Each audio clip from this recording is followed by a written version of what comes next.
Let's try this. I am gonna wait until some people come on, but that's okay. Now,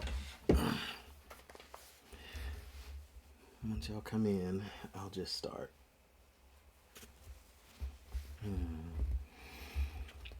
So, last time we did this, we were on page 96. Um,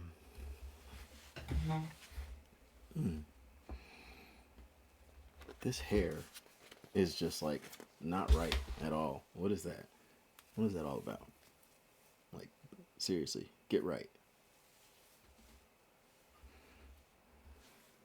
Y'all, you gonna act right today. That's how that's gonna work. All right, here's what we're gonna do. There, that is a little bit better. That's a lot better. Hmm. So, hey, hi. So, well, we're here. We were at page 96 before, and we're gonna keep it up from there. I'm gonna tilt this down just a tiny bit more, so I don't have to sit there and keep worrying about my hair. All right. So at page 96, where we were, we have Annabella, our main character. We have Leo and Lance. Leo is from Jupiter, Lance is from Venus. We have Rob, who is a regular, average, everyday person that Annabella has accidentally herself into. And we have, well, some lovely friends who happen to be dragons. And we are learning about Annabella and her dragon friends and some of the stuff that Annabella has to do that maybe not all of it she's terribly excited about.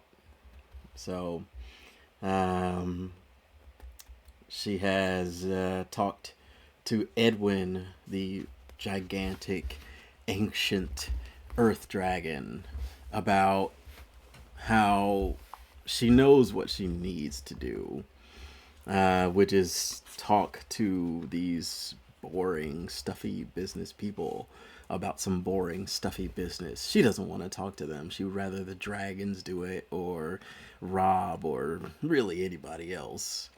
But everybody has basically been under the idea that Annabella, come on, you know it has to be you. And so while she doesn't want to, she's begrudgingly accepting the idea that she has to take her place and do what she needs to do. And Rob, having not seen any of those very important details, really only sees Annabella playing with the dragons and hanging out. And so he thought that, like, why is everybody just playing? Like, why are we all not doing anything? You all have superpowers. I would think that you would be doing something important, because obviously he hasn't seen them talking about all this really important stuff that Annabella now has to do. He hasn't seen or heard any of those things, so he thinks that they're just playing around. And in a way, they are.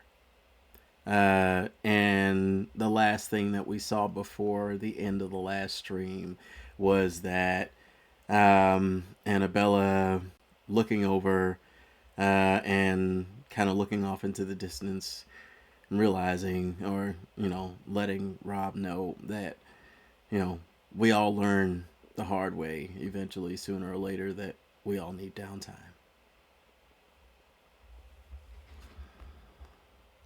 Rob watched Leo swing from the trees as Edwin snapped and slashed at him from the ground. Edwin swung his tail and narrowly missed Leo. who had been swinging from a branch but suddenly changed directions. Oh, yeah. I need to move this closer.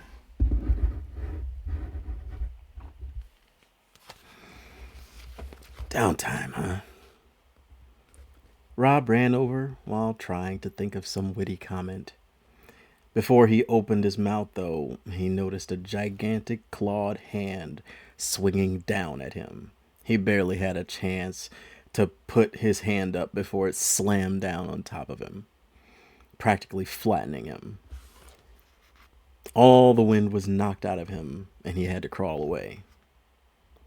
1-0, the dragon haughtily boasted, and as he turned his attention back to the Jupiterian. He swung a wing at Leo and barely missed, dropping onto his belly at the same time to avoid the slender black tail that whipped down just after his friend swung by. Rob watched as he caught his breath. They were both holding their own with one another. Edwin was much faster than Rob would have expected for a creature the size of a small castle. Leo landed next to him momentarily, and Rob couldn't help but speak up. He's fast. And he hits hard. You took that claw like a champ. If you think that hurt, do not let him clip you with that tail. Leo responded and then jumped away. Annabella couldn't help but jump into the fray as well. She whipped around the forest twice as fast as Leo was, propelled seemingly by nothing. Nonetheless, she still couldn't get close to making contact with the dragon's body. Rob snuck in to try to tag the dragon on his belly as he was going after the fast-moving Annabella. He got good and close before he got whacked on the head by the dragon's enormous left wing. 2-0. Rob heard the dragon say as he scrambled again to crawl dizzy away to safety. Leo was still swinging on the trees until a tail whip from the dragon cut the branch from which he was swinging. He tried to accelerate up under his own power, but it was too late. Edwin snapped his jaws shut around the Jupiterian and then spit him out at the feet of Rob. 1-0, Edwin said with a smirk as he turned away to turn his attention to Annabella. Leo scooted up to a seated position next to Rob. 173 matches. I've never gotten a point, he said, sending the thoughts into Rob's brain. So it's like, if you hit him, you get a point. If he hits you, he gets one, right? Rob asked. Yeah, Leo projected. Except the bastard's too smart and too fast for anybody to ever hit him. We've been trying forever. He's good. Rob looked up at the ongoing battle between the master and the elder dragon. They both moved faster fighting each other than when there were others on the field. He could barely keep his eyes on either of them. Edwin stayed mostly connected to the ground, while Annabella was all over.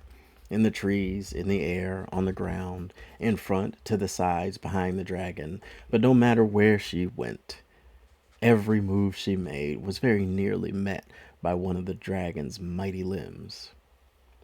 He was an expert at avoiding attacks from every angle, though Annabella made it a challenge, even for him. How is she so fast? You can be fast, too, answered Leo, but you better be careful. That kind of speed, without control, will send you face first into a tree before you ever lay a finger on Edwin. I have an idea, said Rob.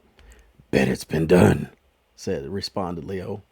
Lance, said Rob. Been done, responded Leo. Lance appeared beside them. He opened 3 small windows, showing the robbers each in hospital beds. They were bruised and wrapped in bandages, but still breathing. That's oddly relieving. Actually, do you think you could do me a favor? You think you could get me around the battlefield a bit faster? I want to try to win this. I'm bored. I don't take part in these shenanigans myself, but I'll help you. Rob ran out, narrowly avoiding a barrage of wings, claws, and tail whips. He flashed around the fight area, nowhere near as fast as Annabella, but in a very odd pattern. Until, at a moment, he flashed out of a portal, sprang off a tree into another portal, attacking from the opposite direction, and immediately got smashed directly in the chest with a tail whip, which sent him smashing through a number of trees before he came to a stop. 3, 1, said Lance. Rob's fist struck your head the moment your tail struck. Your perfect streak is ended. The sacrifice play. I didn't expect that, Edwin said in awe. That's 'cause none of us are big enough dopes to let you whack us full bore with that tail of yours, Annabella said as she walked up and leaned against the dragon's haunches.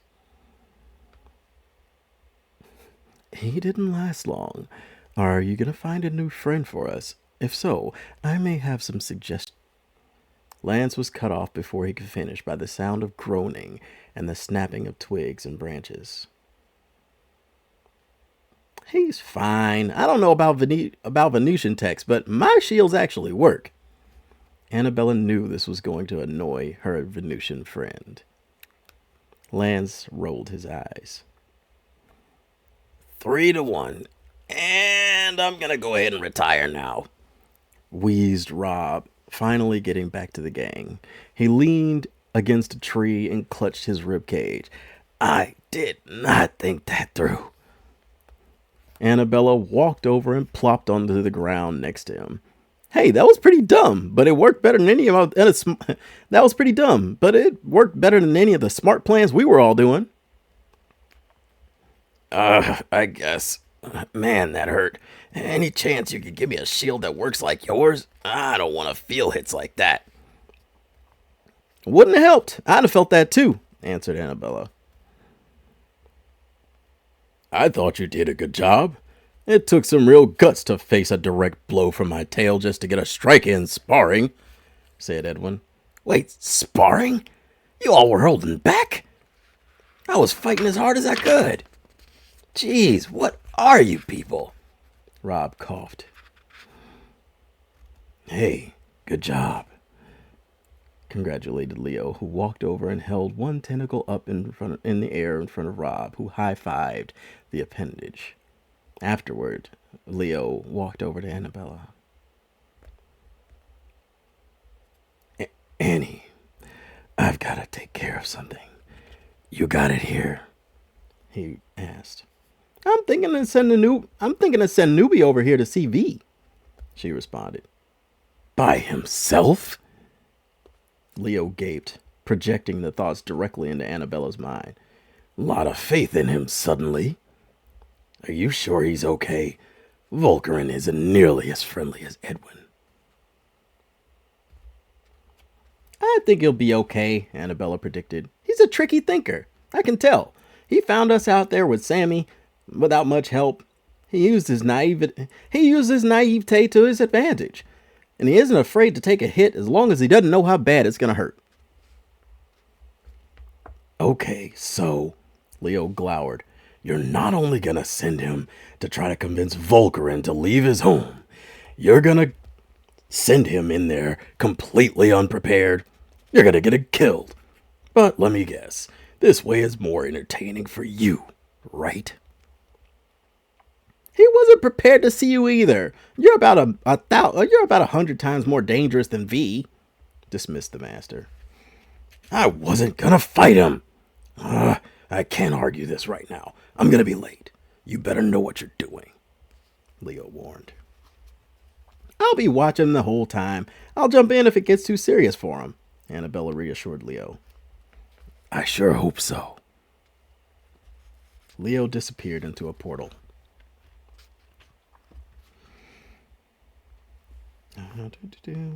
Annabella walked over to Rob, who was leaning against a tree. That was pretty good, she congratulated. Thanks, I guess, Rob breathed. That hurt. I think he'd have snapped me in half if I didn't have your shield on me. It's your shield now, Annabella sang. If you didn't deserve it before, you've certainly earned it now. There was a brief silence, then Annabella continued. Actually, I was wondering if you could do a small job for me. I don't know, man. Is this gonna be anything like that robbery you had me stop? Getting shot was not a lot of fun, Rob complained. Oh, come on. Were you even feeling that a half hour later? Anyway, no. You just have to go to this town. They need someone to help them with something. They'll explain it better than I can, Annabella offered. Rob lamented. You understand if I have some reservations. You guys have basically done nothing but mess with me since you came into my store. I can't help but feel like I'm jumping into some horrendously dangerous situation. Come on. When have I steered you wrong? Annabella teased. Only all the time. Every friend you introduce me to, it seems like they're going to kill me, and I'm pretty sure Edwin almost did. Plus, you keep messing with me and making me sit on that cold dragon's foot, he complained. Hey, I only did that once, she protested. Once was bad enough. I guess I haven't been all that nice to you, huh? Sorry, Annabella conceded. I'm starting to worry about my store, Rob admitted. I haven't been there in a few days, and I'm pretty sure my manager and my employees are worried about me. Yeah, I can understand that, Annabella decided. You might want to stop by and check in with them. The mission will hold. Or do you want me to just go? Wait, you're giving me a choice? Rob wondered. What would I have to do anyway? Yeah, you have a choice. I've kept you from your life long enough. I know you've got your own stuff going on. I'll have Lance open you a portal wherever you want. If you decide you want to take the job, just call out my name and Lance will open you a portal to Themmingfield. Little Sokobarian mountain town at the base of a mountain. Sokobar? That's a beautiful country. I've always wanted to go there.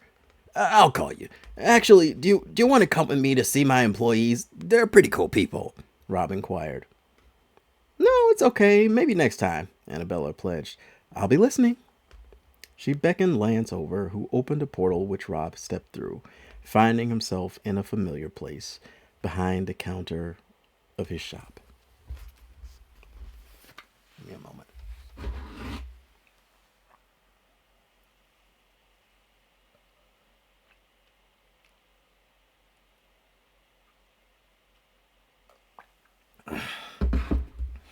I hope you like it so far.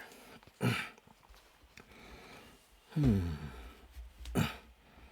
still here with me? I hope you are.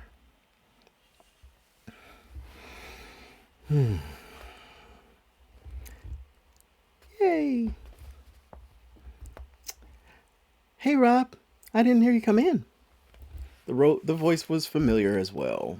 As a matter of fact, everything felt disturbingly familiar. Everything was the same.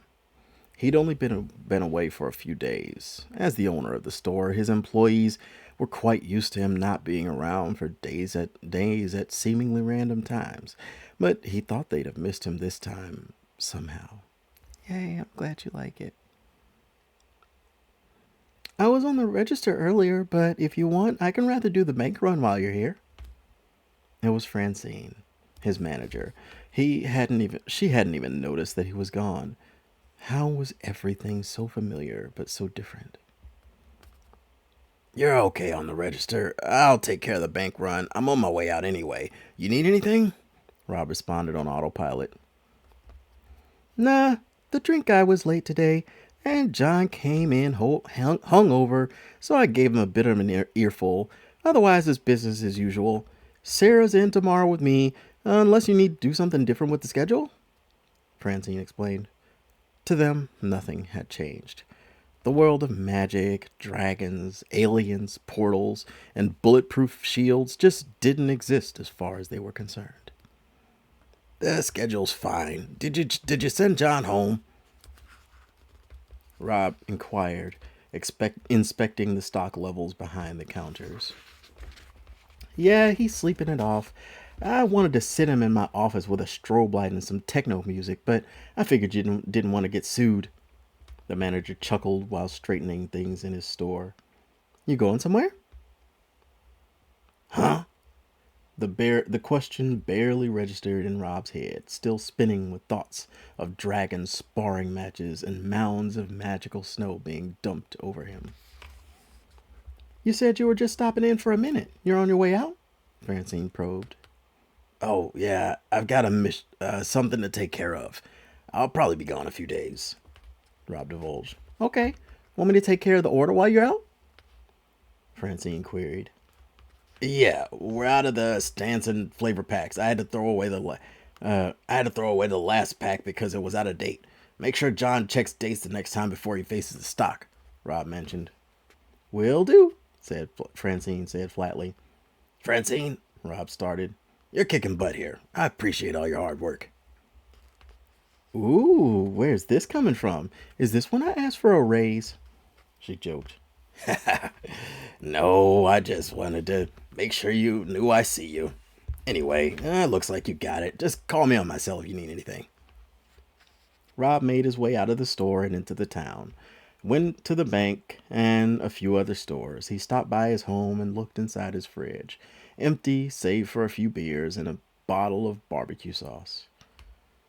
He looked around. His bedroom was in in the same state of disarray that he had left it before going into the mountains. He sat on his Zakia brand ultimate seating system that he had installed only weeks prior. It had seemed like such an impressive thing before. Now it just felt fake and uncomfortable. He looked across at the Innovation Max entertainment system that had been the centerpiece of his whole home, and decided not to even turn it on. He took a shower, ordered some food, and tried to prepare himself for anything. Annabella. I'll be listening, Annabella stated as she ushered Rob toward the portal home. Rob walked through the portal and disappeared. A second later, a familiar shadow passed over Annabella and Edwin. Want me to talk to her? Edwin offered.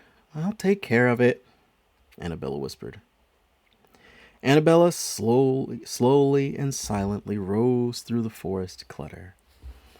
She approached the tops of the trees and, in the distance, saw what she was looking for, a giant, glimmering set pair of bright red wings gliding in the wind. Annabella made a pinching motion with her right hand and then a throwing motion toward the red dragon. A tiny shockwave flew across the sky toward the creature, creating wind pressure in its wake. The tiny ball of pressure flew under the dragon's left wing, lifting it and throwing it off the flight path of the creature. Or throwing off the flight path of the creature, who turned around to see where the disturbance came from. Annabella was there, hovering above the trees, waiting. As the dragon approached, Annabella spoke. Serana, Annabella welcomed. I thought I might see you here, Serana smirked. It seems you have a new friend. Annabella dropped what little guard she had and swooned a little. That was some guy we were just messing with. I already sent him home. Annabella hid the truth. Shame. I'm bored. I think it would be fun to have someone new to play with. Serana moaned. I feel you on the boredom. I've been there for a while. Annabella sighed, drifting toward the ground. Oh well, we all have our jobs to do, Sarana admitted with her silky smooth voice. Annabella wished Sarana would just keep talking, but then snapped out of her trance. You have a job. Your job is cool. You get to visit volcanoes and help flowers grow. I'm just stuck here looking after people, the master complained. The red dragon began to fly off. We all know the part you play, and you do it so well. Annabella watched her fly away before she carefully floated back down to Edwin. Pleasant as always? Edwin asked. She's so damn soothing, I just about fell out of the sky, Annabella joked. Well, at least she's not hanging around.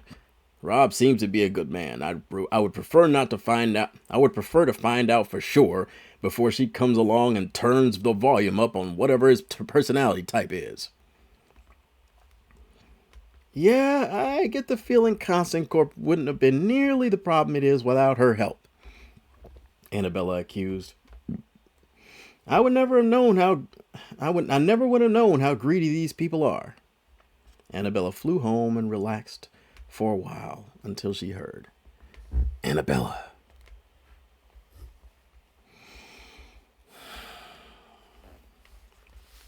James Victor sat in his office. His most recent meeting had gone reasonably well. He was thoroughly impressed with his own ability to negotiate with world leaders. Constant Corp was going to be able to sell their products in 4 new countries. The board was going to be happy with him. He was happy with himself all the way up until he felt a familiar presence in his office. Dread permeated every cell in his body. His every hair stood on end, and he suddenly felt the need to empty his bladder, an urge that he barely contained.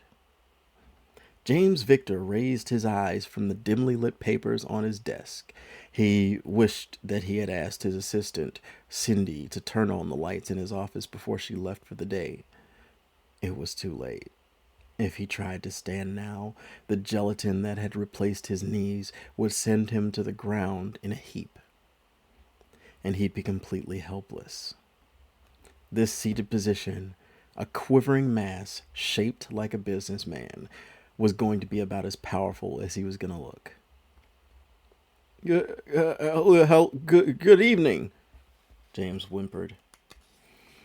How have you been, Mr. Victor? Every surface in the sizable office shuddered with the sound of the voice. James picked up a whiskey glass before it fell off his desk. He took a sip and nearly choked, as he had forgotten how to swallow other than from fear. I'm okay, he spluttered. That's good. Making big deals, I see. You wouldn't be trying to get a foothold in countries with large militaries, would you? These words were projected directly into James's mind. He couldn't lie. How this being could speak directly into his mind, it would be insane to think that it didn't know what he was thinking. Yes, we need protection. These countries could provide it for us as long as we're giving their people the good life like they see on TV. James straightened up in his chair, confident that his half-truth would be good enough. And you want some modicum of control over these militaries in case any of the world leaders come against you. Correct? The voice commanded. No, it's not like... James tried to lie, but was interrupted. Don't lie to me! At that moment, a tentacle slammed down like a fist on his desk. Here's what you're gonna do. At your next meeting, you're going to proudly announce that you're canceling this deal in favor of a new, more internationally responsible one. You will enter the market with no protection. And your oh so wonderful market can decide if your company lives or dies. The board will never agree to. James began, but was interrupted again. I'll send a friend to help with the board. She's a beast in that setting. She scares me. Set the meeting. There was silence for a moment. Then the voice spoke up again. And James, write a good speech. You want the board to accept this decision. And with a flash, the presence, the voice, the tentacles, and the terror were all gone at once. Annabella. The name reverberated through the ether of the universe. The physical vibrations of Rob's request only traveled a few feet, but his intention traveled across the universe and rang in Annabella's ears as if Rob was right next to her. She could feel him wanting to be near her. She could feel him standing there right outside his store. Lance was in his office on Venus. He heard Rob through his earpiece and open a portal next to Annabella and another next to Rob. He smiled at the thought of helping Annabella and her friends on their adventures. They were instinctive and spontaneous, unlike most other Venusians, who were much more predictable. Rob stepped through the portal and was next to Annabella in her home. The entire place felt much larger now when it was just the two of them. He didn't remember the fireplace being quite so far away from the couch. Without the enormous Jupiterian there, he felt tiny. Even Lance made the place feel a little more normal sized. How is everybody back home? Annabella inquired casually. Rob was busy looking around the space. Hello, Earth to Rob, Annabella joked. Huh? He broke his marveling long enough to notice that she was talking to him. I asked, how was it back home? Your store okay? Your manager asked about you? Annabella leaned forward next to him on the couch. Actually, you want some tea while we talk? She asked, jumping up and walking back toward the kitchen. Oh, yeah, that's good. Man, I never noticed how huge your place was. Rob puzzled. Annabella chuckled. Yeah, it took a while to put together, she accidentally admitted. Rob raised an eyebrow, but shrugged and followed her. Oh, and there's even more to it? I just realized I've only been in the one room in your house. They walked under a corridor into a large and solidly built kitchen. If this can even be called a house, this is like a castle. You live alone here? I have a lot of guests, she dismissed. So, how are your people? She inquired again. Oh, yeah, they were fine. They're fine, he said as he turned, wide-eyed around the room. You know what was weird? They didn't even notice I was gone. And even weirder, nothing felt right. What do you mean? The master inquired. Well, everything was the same, but it all felt different, Rob explained. Nothing was out of place, but everything was. You know what I mean? Yeah, it's not that anything at home was out of place. You are. Annabella said this as casually as she handed him his tea. Rob took a sip of the tea uncomfortably. I just don't know what to do. Give me 1 second.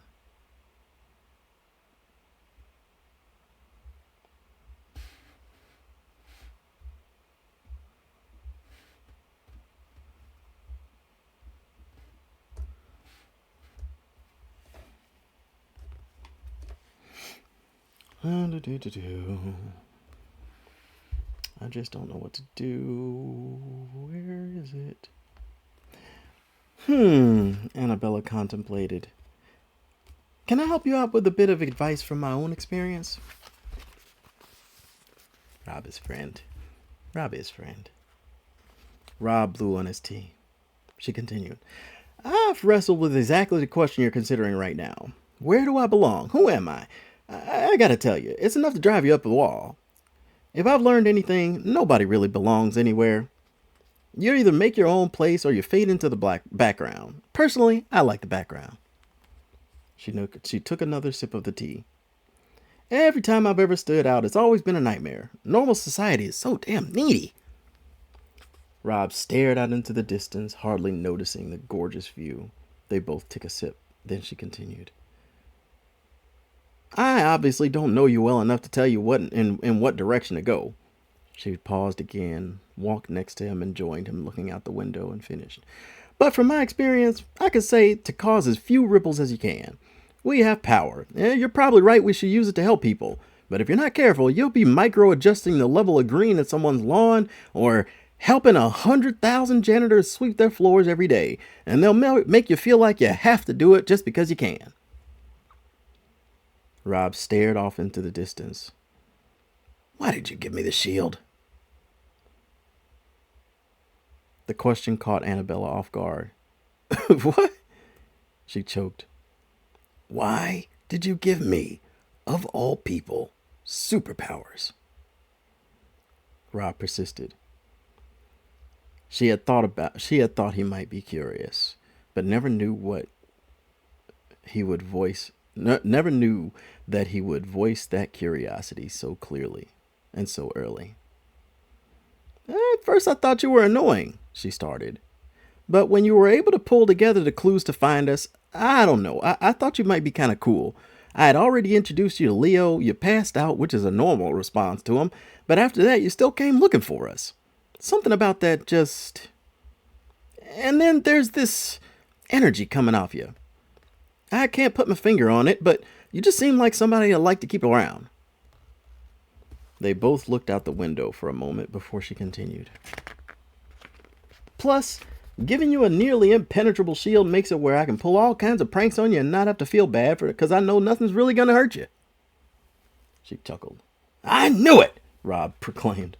Hey, a girl gets bored. You'll have a whole lifetime without getting sick or hurt. Your life's going to be amazing, Annabella said. Your life is amazing, Rob deliberated for a moment, then continued. Sounds like you've been around for a while. You've been talking about lifetimes like they're minutes. How many lifetimes have you been around anyway? That you're bored with something as wild as a lifetime full of dragons and aliens and freaking superpowers. How long does one have to live before that's all boring? Not nearly as long as you might think. The first time you wake up from a nap and every person you've ever known or heard of is dead kind of blows the illusion that living a long time is a fun thing to do. Annabella stopped for a moment, looking deep in thought. Her face turned deep red with anger. Like, in all that time, who do you have that you can share with? Why should you care? What do you do? Make new friends? They're all going to die too. They're going to be born and live and die, and you're just going to be sitting there staring at nothing, with no one who understands you, no one to talk to. Then what do? Make new friends every 100 years until the end of time? Everyone's always mad when you do too much or not enough. You wish people would just get their act together and stop acting like selfish idiots all the time, but they won't. I'm tired of it.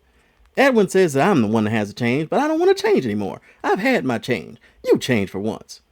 Annabella slunk down, placed her cup down, and put her head in her hands. Rob stood there, processing what she had just said. Amidst the barrage of thoughts she had portrayed, a few had stuck out. They're going to be born and live and die, and you'll be sitting there. How many times had she experienced this? And her line about making new friends every 100 years. She said it as if she was talking about 15 minutes. Was a human life so short? And that comment about her house taking a while to put together, does that mean she built it herself? How long would that take? Multiple lifetimes? One thing was for sure. he had suspected for a long time, but she had just confirmed. Rob knelt down next to her and rubbed her back. Dude, you're rock solid. What are you made of, braided steel? What? Annabella was still lost in thought, and his words didn't even register. Hey, what's happening in this town you were talking about? Rob requested, deciding not to push his questions further for the time being. Oh yeah, Themmingfield. They need you to check something out for them. They're being poisoned or something. It's a town in Sokabar. They'll know you when they see you. Just call out for Lance whenever you're ready, and he'll shoot you right over. Annabella said Annabella through her hands before taking a deep breath. I've been meaning to ask how that works. You know what? Never mind. Rob started but then stopped himself. Lance. The portal opened beside him. He wanted to turn around. He wanted to say everything would be okay. He wanted to ask her a million questions, but now was just not the time. It didn't matter if this mission was life-threatening or just plain stupid. She had hand selected him. She had hand selected this mission for him, and she seemed more serious about it than she had for any other thing she had ever asked him to do. He would face it, whatever it was, and ask his questions later. Rob stepped through the portal into Themmingfield. The cool air of the small town carried silence in its wings. Rob walked over the cobblestone streets under the light of the street lamps and found not a soul in sight, save one man who seemed to be tending to a tree in the moonlight. Rob approached the man, not knowing what to say. He hadn't considered that knowing what to say might not be the problem, and as the man turned and saw him. Hey, bud. So you're the guy, aren't you? The man said. The guy who was supposed to be helping us with the thing. I'm not even sure why I'm here, honestly. Talking to me? Don't worry about it. I know my place. The mayor knows you're coming. Just follow me. I'll take you to his house. He told me to look out for you. Oh, no, I didn't mean... It was too late. The man was already walking towards a large mansion on the edge of a nearby street. Rob followed close by, trying to engage the man in conversation in vain a few times before approaching the large front door. Hey, what am I supposed to be helping you with? Rob finally asked point blank. The man simply stared straight ahead at the door until it opened. The moment the door opened, a familiar scent hit Rob's senses. The color of the light shone on the mayor's body like a heavenly light. The scent of sweet pea emanated from the house and filled Rob's pores. The mayor's olive skin glistened in the moonlight as he rubbed the sleep out of his emerald eyes. He looked impatiently at the man from the street. The man standing next to Rob suddenly stood up a little straighter and spoke up. I found this guy wandering the streets. It's just like the tall man said. I was hoping for the woman, though, the man said, gesturing towards Rob. The mayor looked Rob up and down, gave him a little smile, and softened his expression a bit. Good evening. I'm Dr. Daniel Martin. I'll explain what you're here to do if you'll step inside. Rob reluctantly did so and was surprised at how beautiful the house was laid out. He had always wished he'd had more money, and if he could have designed a home interior, this place was surprisingly close to how he would have designed it. Rob was so enamored with the look of the place, he had not noticed Dr. Daniel Martin send his mysterious friend from the street away and start leading him down the halls of his beautiful home. He was taking it all in and wasn't even listening when he heard the distinct vocal inflections indicating that a question had been asked. Huh? Rob said. Does that sound like something you could handle? Now Rob was not listening for a different reason. The man in front of him was a magnificent specimen, and he wanted to do whatever was in his power to make a good impression. Or some impression. Goodness, I'm sorry. I was so wrapped up looking around your house I didn't even register a word you said, Rob admitted. You like it? I've grown impatient with it and was considering a redesign, Daniel stated. Oh, please don't. I'd live here if I could. My goodness, this place is a dream come true. Well, I can't blame you for having good taste. My dear, it would be a shame to lose you. By the way, that reminds me. I've got to tell you what you're doing here. Are you sure you're up for it? This could get dangerous. Oh, yeah, I should be okay. But what am I doing here? I'm here as a favor for a friend. She helped me out before, so I owe her, but she didn't really tell me what I'd be doing here, Rob responded. Ah, yes. Let me show you the board, Daniel said as he began walking through the house. Through the kitchen, down a hallway, into a door leading into a library, through the library, into an office they walked. Rob marveled at every turn. Inside the office was awash with newspaper clippings, pictures, and files, all related to the poisonings. Here are the findings I have from my investigations into the matter. Everything you need should be here. We don't really know much about what's going on, but perhaps we're missing something that you may be able to see, the mayor offered. Oh, well, Rob began. You want me to just read through all this and tell you what I think? Is that the job? Well, obviously that's part of it. I would expect that you could help us take care of the problem once we found it as well, Daniel said. Rob looked over the room full of paperwork and said, Well, this is going to take all night. I'll brew you a cup of coffee. Please stay. We need your help. We're at our wits' end, and no police force or agency is going to help us anymore. I can get you whatever you need to get the job done. What if I say I need a whole bunch of money and a ride out of town? If it helps us get rid of this poison stuff, you've got it, the mayor joked back.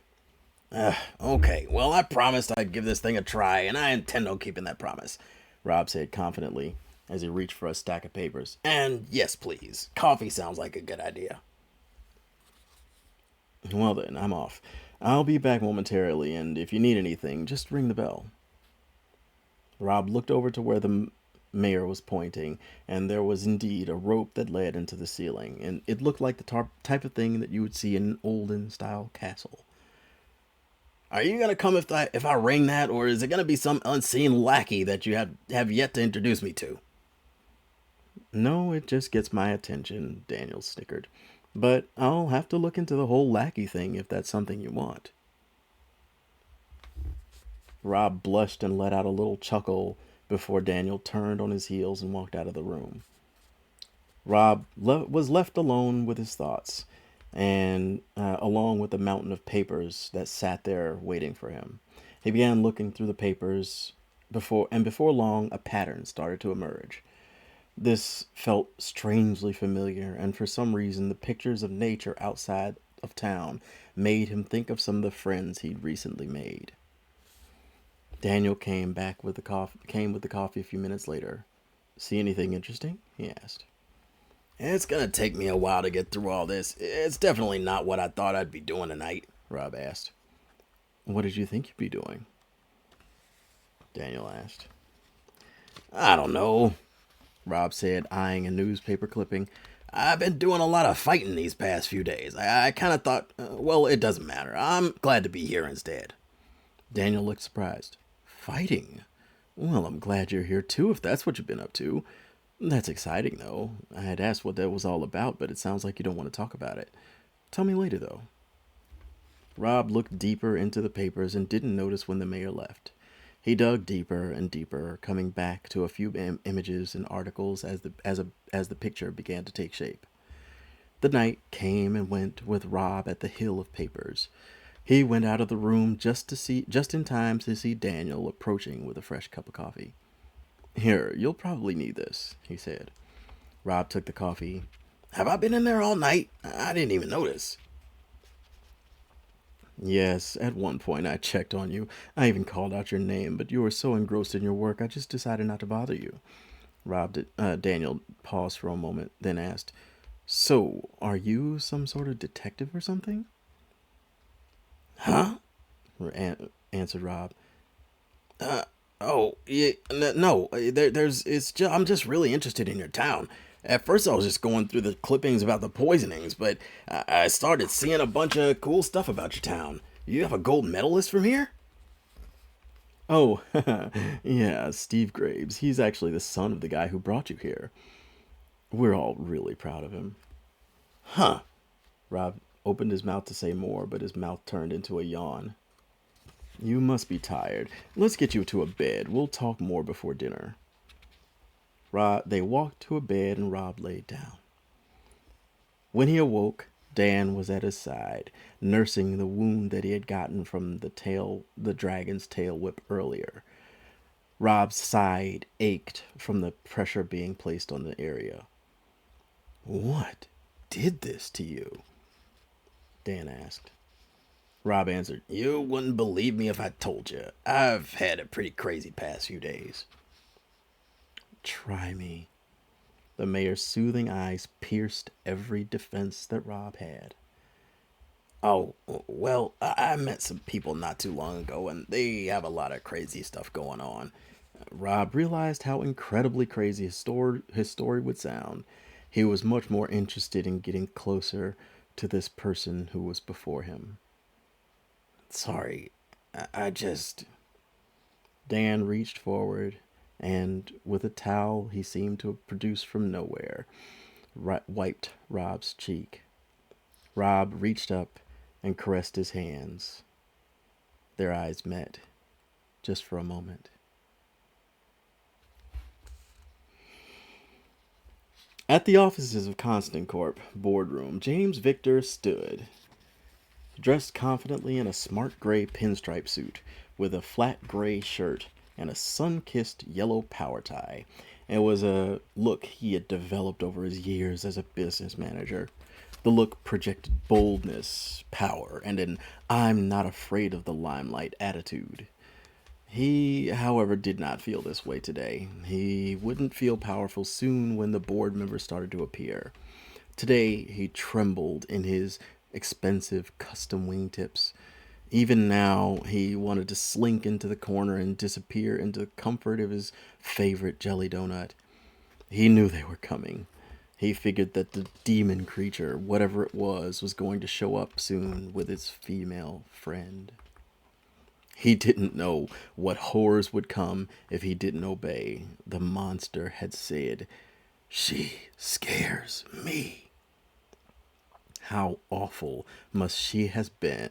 How awful must she have been to scare that thing? He looked over his speech. It was convincing. He'd studied some solutions that would work better for the international community that his boardroom would also enjoy. He even knew that they could see some increased profits if they were extremely careful and marketed themselves properly. Constant Corp had their fingers in almost every pie on the planet. If they focused on the clothing branches on the west, their food branches on the east, and their construction sector in the richest areas, their investors could see a gain almost as fast as they would if they invested in the weapons industry as heavily as he'd planned. Actually, the people are going to love this. I'm not sure why I hadn't thought of this before, he thought to himself, but his inner musings would have to wait. His second in command had shown up, and he had to project his normal image of power and control. He only hoped that they'd buy his new direction for the corporation. He was the CEO after all.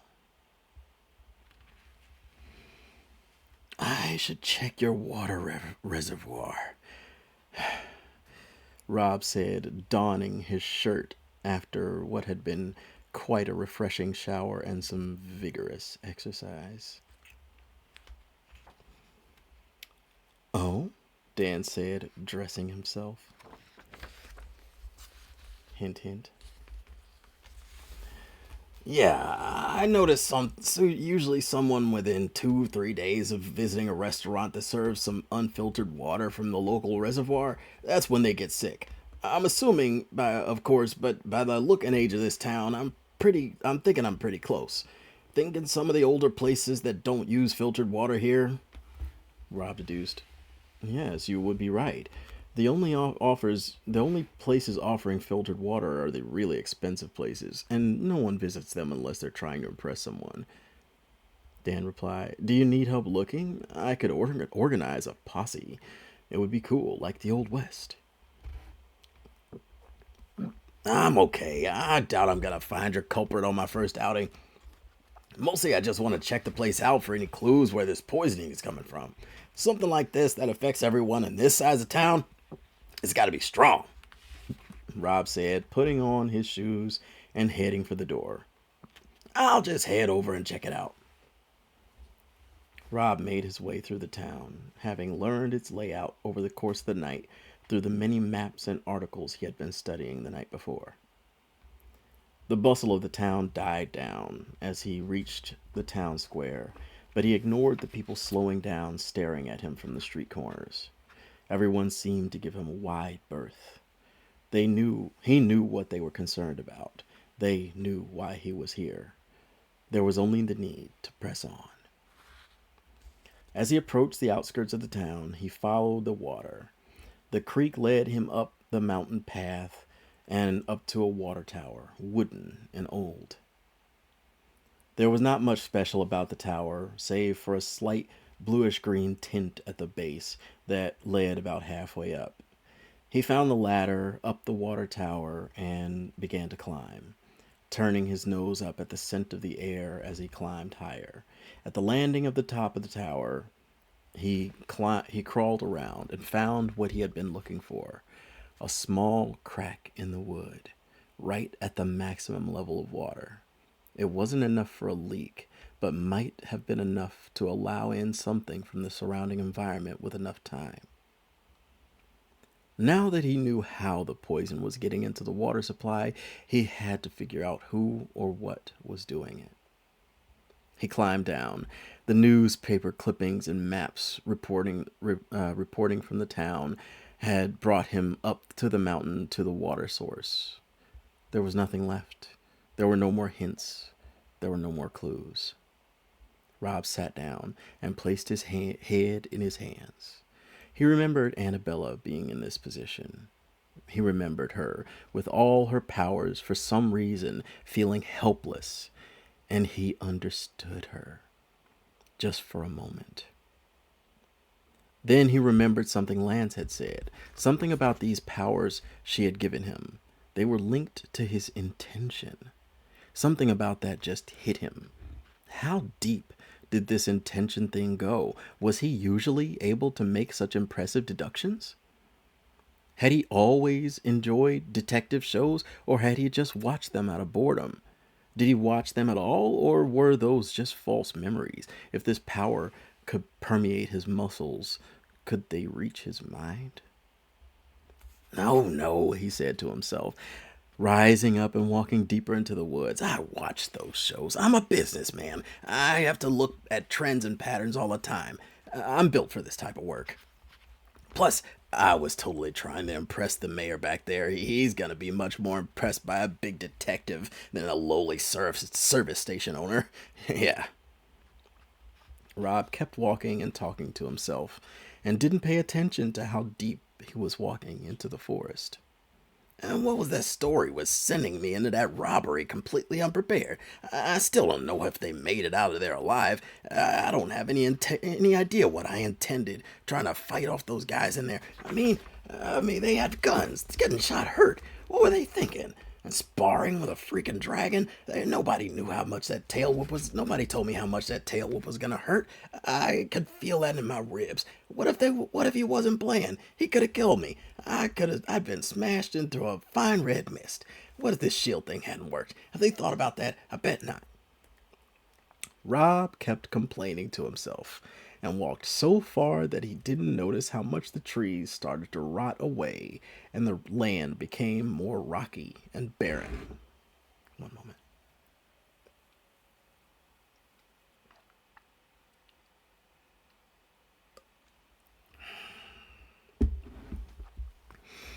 He hadn't noticed that his Surroundings had started to become dark. He looked around and realized that he had entered an enormous cave.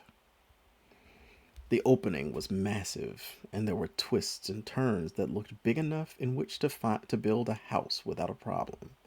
He marveled at the gargantuan tunnels and clearings and wondered how this place had formed. However, none of this served to relieve the confusion he was experiencing. Was he even in control of his own actions? Did the powers feel his intentions and just force him to move in a certain direction? He'd have to consider that later. Something was watching him. The darkness in the wide open cave seemed to envelop him. Something about this feels familiar, he thought to himself. Where had he felt this before? Was it when his new cameras were installed in his shop? It was always weird knowing somebody could be watching. No, I'm the only one watching those cameras. Oh, it was... His musings were interrupted by a gust of air that seemed to be directed towards him. He sunk behind a pillar because he realized. Breathing. He looked around his surroundings and found a big, very sturdy stone to hide behind. He made a mad dash and dove behind it. When he collected his bearings, he realized that he had never faced a situation like this alone and began to quiver. He peered over the rock. All his fears were realized when he looked upon what he hoped he wouldn't see. An eye. The glowing orb was larger than the stone behind which he had been crouching. The tiny slivers of light piercing through the ceiling of the cave glistened off the glossy facial contours of his cave-dwelling companion. Rob gathered as much false bravery as he could manage in his terrified bones and stood up straight. He had been seen. Might as well stand up and face his fate. Focusing all his energy into not quivering his voice or his knees, Rob gulped hard and finally spoke up loud and clear enough for his voice to echo throughout the cave. Good evening! You certainly are a foolish one, aren't you? How are you still standing? Said the being. I came up to the mountain to figure out why people are getting poisoned in the town. It's probably some dumb kid spray painting the water reservoir or something. I kind of wandered in their cave by accident. Honestly, I could probably just kind of head out if you... You don't have to lie. You and I both know why you're here. You're a hunter. Hear about some big trophy reward or for whoever comes back with one of my scales or my heart or my head or some other ridiculous thing. I'm just gonna tell you right now, you're gonna leave disappointed if I let you leave. Huh? No, I was genuinely hit by accident. I was climbing the mountain to find some proof of whoever was poisoning the town. I thought maybe somebody was dumping something in the water. Rob dropped his shoulders and paced randomly, causing the entity to tilt its head in curiosity. I got caught up in my thoughts and wasn't looking where I was going. I'm not looking for you. Well, if what you say is true, then you are looking for me. The other voice stated with a voice that created tremors in the cavern. Huh? Rob said, confused. What do you mean? I'm sure you know what I am. Say it out loud. Rob stopped pacing and turned to face his interlocutor. I know you're a dragon. I've met a couple of dragons the past few weeks. They just don't seem to be into stuff like poison and water supply. I would think you got better things to do. Oh, I do. But I am the one poisoning the town. Rob stood there, dumbfounded. Okay, if I live through this, I got to remember to ask Annabella how this intention thing works. If it's just gonna lead me straight to the answer to all my problems, Rob thought to himself. Wait, why would you do that? Rob stumbled the words out. Well, allow me to introduce myself. I am Volcarin, keeper of microbiology on Earth and a keeper of extremophiles. I help keep the smallest things on the planet alive and thriving. The black dragon turned his enormous body in the cavern and leaned on his hand, looking down at Rob. Pretty much everything about me is poisonous to anything bigger than a dust mite. Frankly, I'm surprised you're not dead already. Are you from Venus?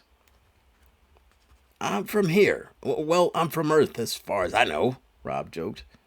Wait, why are you here if you're so uber poisonous?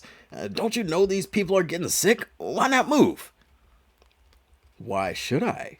The gleaming black dragon responded as he stood up. Rob backed up a bit as he continued. I lived here before their little town was built. They ignored their construction crews getting sick while they were building the place. They didn't immediately condemn this place as being cursed. They still settled knowing they'd get sick. They can leave if they want to get better. Vulcan stretched his arms in the cave but couldn't stretch fully inside the place. He started to walk toward an exit with Rob absent-mindedly following him. I get where you're coming from, Rob responded as the black dragon led him into the moonlight, black scales gleaming. But what am I supposed to tell them, though? A lot of them are too poor to move. This is a tough spot to be in. New to the hero business, are you? Volcarin asked as he stood up on his powerful back legs, stretching his arms and wings to their full length. Hey, I could go for a good workout. How about this? You beat me in a fight. I'll I'll let you pick me a new place to live. If you lose, I'll stay here and you go back with your tail between your legs and tell your little townies that they've got to move and you help them pack their stuff. Huh? No, you're enormous. Plus, you're right. I'm new to this whole hero thing. I don't really know how my powers even work. Rob cowered, looking at the imposing stature and confidence of the dragon. We can just come up to some understanding. Maybe I can explain. No, I like this idea. The dragon shrugged. And hey, if you survive, it'll be good practice to figure out your powers. Let's see how you stack up. I've been bored for a while anyway. This'll be fun. Rob looked at Volcarin's gleaming black armor scales. If I survive. Volcarin slumped back down and stared at Rob. Oh, stop being modest. You've met Eddie, haven't you? How'd you know? Oh, you've got his silly nature stink all over you. I'm guessing you've sparred with him as well, haven't you? Volcarin said as he rolled his eyes. Yes. See? You survived that. Then I certainly don't need to go easy on you, he said, lowered his head and tightened his claws on the ground with a growl. Rob opened his mouth to protest, but thought it'd be pointless and just took a fighting stance. Volcarin flew up. His wings reflected the moonlight into a magnificent show. The thick armor was like nothing Rob had ever seen. Were he not preparing for a battle, he might have remarked about the glimmer of the dragon's tail. Now, though, he could only consider how badly the armor of this tail would hurt if he let it hit him. Leo? Annabella? Lance? Rob called out in vain. Lance? Lance heard Rob's call. He wanted to help, but the group would certainly notice if he opened a portal right now. This was not the time to rock the boat. He would have to ignore the vibrating on his wrist. He would have to trust Annabella and that the powers that she had given Rob would be enough to keep him alive, at least until the group got done with their interrogation. Lance, He opened the door. The group were sitting in their comfortable chairs. They were at ground level. There was no need to sit higher than him. That served no purpose other than theatrics. He knew their position. He sat in a decidedly less comfortable chair. The point was that he was not meant to be there long.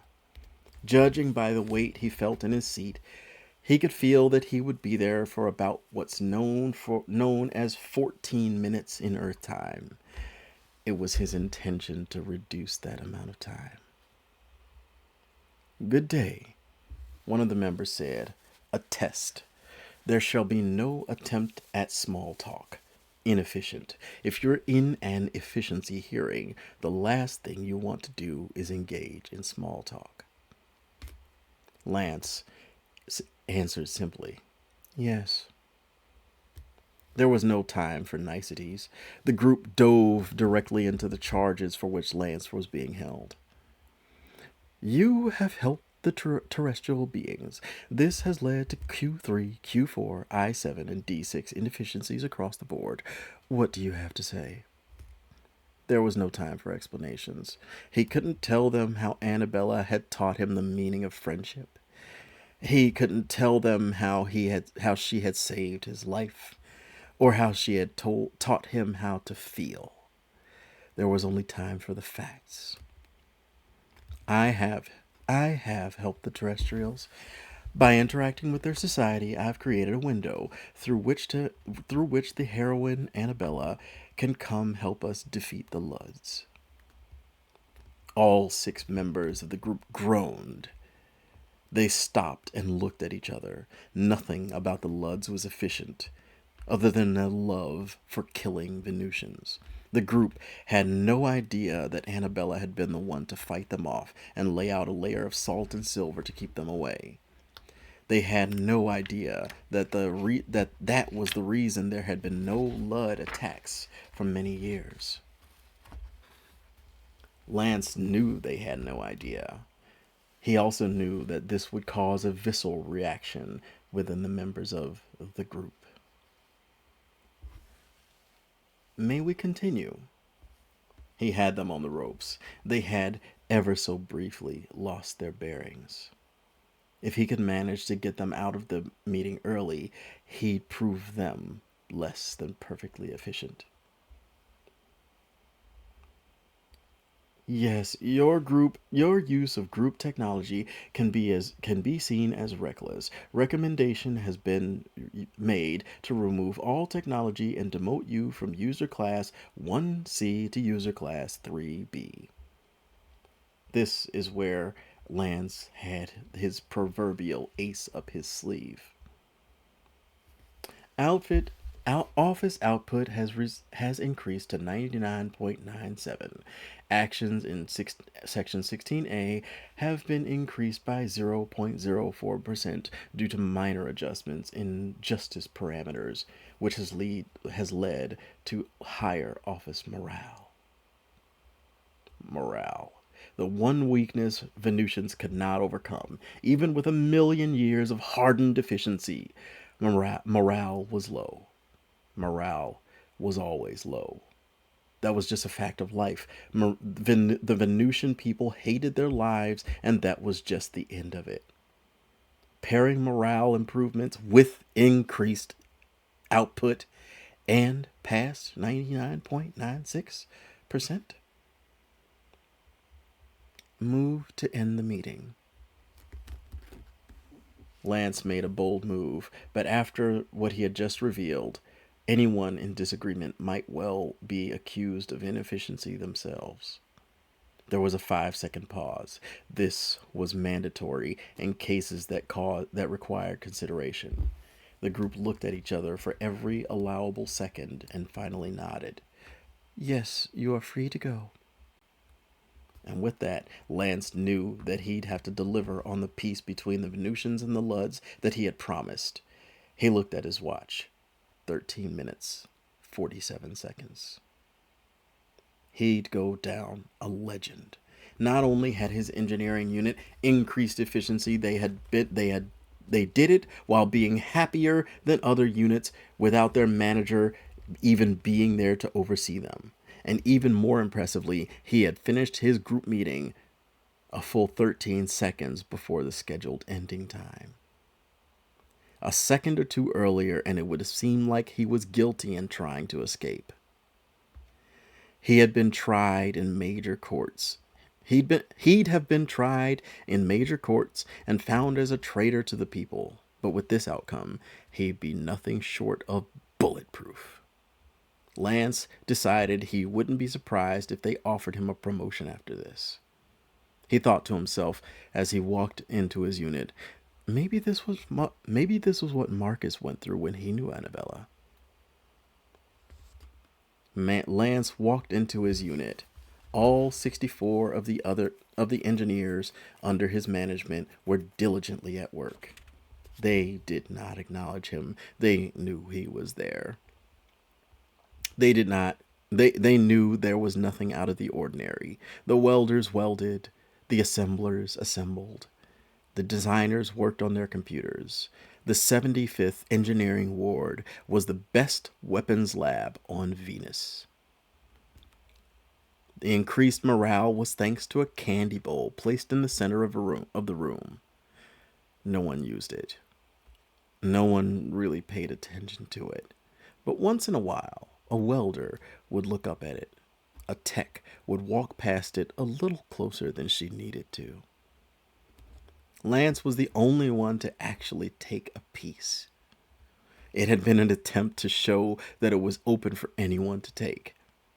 It did not work. The other thing that helped was the addition of a 5-minute break halfway through the day. Employees from other labs would sometimes gawk as they went by and saw his techs just relaxing. It was one of Annabella's more extreme ideas. She had introduced the idea of a 30-minute lunch where the employees could actually eat. But the thought that it would take 30 minutes to eat was far too much for the Venusian to comprehend.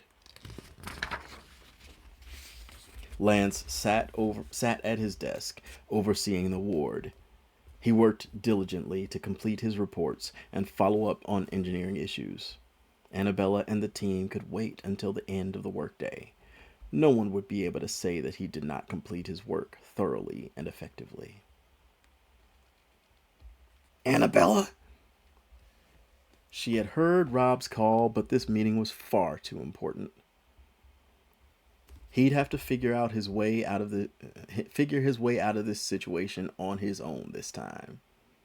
James Victor completed his speech and took a moment outside the boardroom to breathe and collect his thoughts. He didn't exactly receive thunderous applause, but that was hardly to be expected in a room full of stuffy business types. He only hoped that they'd see the money and ignore the rest. A young woman approached. One of the daughters of the board members, or a girlfriend? Either way, this was highly inappropriate. Afternoon, ma'am. How can I help you? There's a meeting happening. James put on his best fake smile and approached the young woman. Yeah, I'm looking for the boardroom, she responded.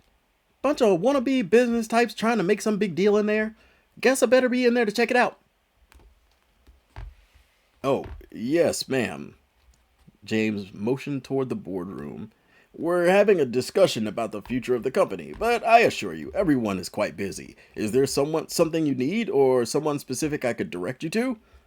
He knew he could handle some girl trying to jump into her daddy's meeting. Yeah, thanks, bud. I'll see you in there, the woman said, ducking his outstretched arms and entering the boardroom.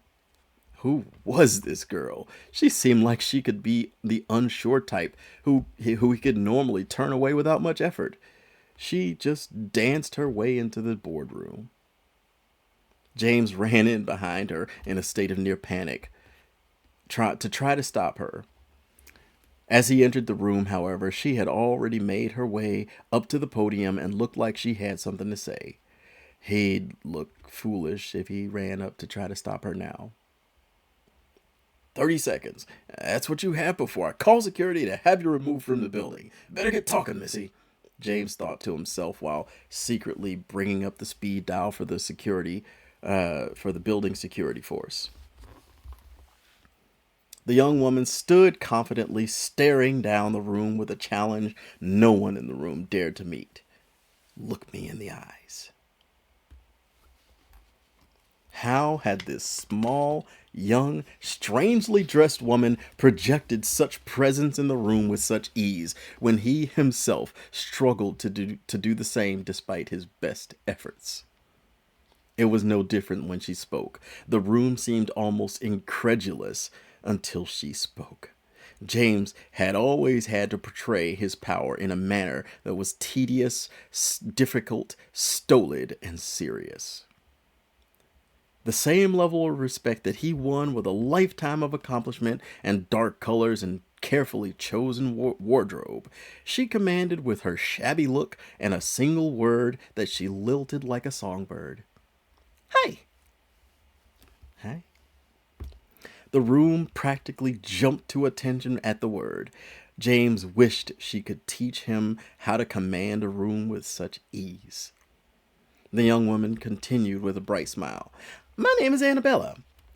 I know none of you know me, but Jimmy back there knows a friend of mine, which is how I got an invite to this meeting. Thanks, by the way, Jimmy. Was this her? She's been here all of 10 seconds. The board's already hanging on her every word. Did she say her name? Was it Annabella? I gave the demon the access card he demanded, but he could be the... Could this be the one could this be the one a literal monster fears? I'm guessing your guy Jimmy here just hit you with a pretty big shift in direction of your company. I'm here to support that move. Next quarter, if you invest the way James laid out, you can start to slowly divest from your weapons program. This will prove your company understands that people are your most important asset instead of just destruction. Over the next half hour, the young woman highlighted a number of frankly genius ways that Constant Corp could move away from trying to take over on the world stage and still make massive profits. She described every move he had been studying over the past few days, but in greater detail and with more charisma than he could ever have wished to have. I need to go back to school, said the CEO. Thwack! Rob narrowly dodged the dragon's heavy tail. It ripped apart the stone that he had hidden behind. He could only imagine what it would do to him if he let it hit him. He dodged a flurry of attacks and jumped out of the way. Once in a while, Rob would attack with a knee or an elbow in vain. The few attacks that connected merely slid over the dragon's thick armor. Rob was running out of moves. He simply wasn't anywhere near fast or strong enough to land a meaningful blow. Or was he? As he fought, he thought to himself, this dragon seemed convinced that I could live through this fight. Rob dodged another set of claws and a devastating tail whip that probably would have sent him flying. Volkern flew up for an aerial attack. Stop being modest? Why would he say that? Why does it matter that I've been around Edwin? Rob jumped out of the way of a flyby, only barely avoiding the tail, clipping him at the last second. I certainly don't need to go easy on you. He said that too. If I can take what he's dishing out, maybe I can dish out a bit myself. The thoughts flashed through his mind as he scrambled out of the way of a tree exploding next to him. Resolve wasn't going to be enough. Volkern was barreling down on him, and he hadn't decided what to do. Try to attack? Run to the side? Volkern hadn't used his breath attack yet, and Rob didn't really know what to expect if he did. Would the earth open up and swallow him whole? Would he be devoured in the flames of hell? Too late. Here it comes. Out of the dragon's mouth shot a beam of white plasma that slammed into Rob, knocking him across the ground and through a tree. Rob barely had the chance to collect his bearings and stand up before he looked up and saw Volkern land about 20 feet away from him. The dragon opened his jaws, and Rob saw another beam forming behind his teeth. Rob reacted fast enough to dive out of the way before it hit this time. However, V simply fired again and hit Rob almost straight on.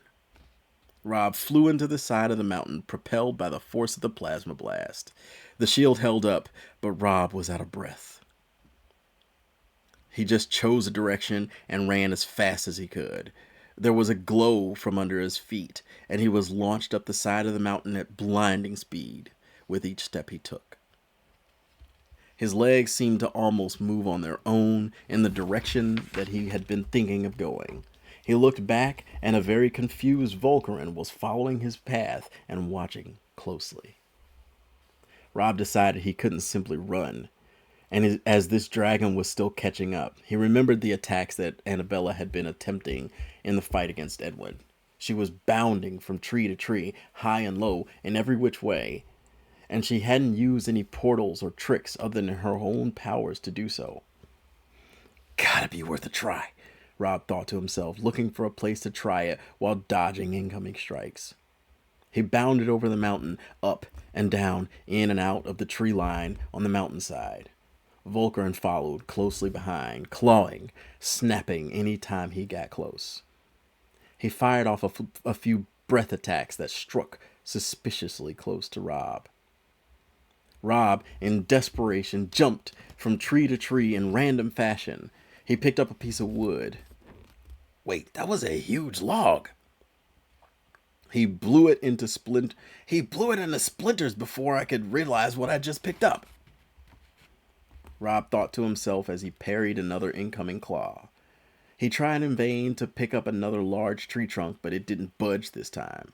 Another claw, another bite, another explosive plasma breath. Rob was becoming less lucky with every swing as the dragon learned his defensive moves. The attacks grew more numerous as Rob grew more desperate, and he wished he had gone on the offensive earlier. A tail whip connected, cracking him across the chest, knocking him across the plain into a tree line. He tried to forget the pain as he climbed into a tree to avoid the next breath attack.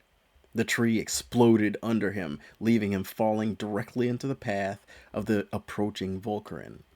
He so desperately wished he'd have thought to try to pick up a rock or something before it was too late to fight back. But he saw the enormous entity thundering toward him, and he was running out of time.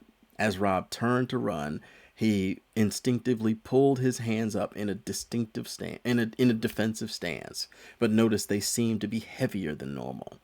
As he looked confused down at what he expected to be his hands, caught in some sort of vine or trap, what he actually saw was that same blue glow from before, now as a chain attached to his arms and pulling up a giant stone right in front of the face of the speeding dragon with a crack.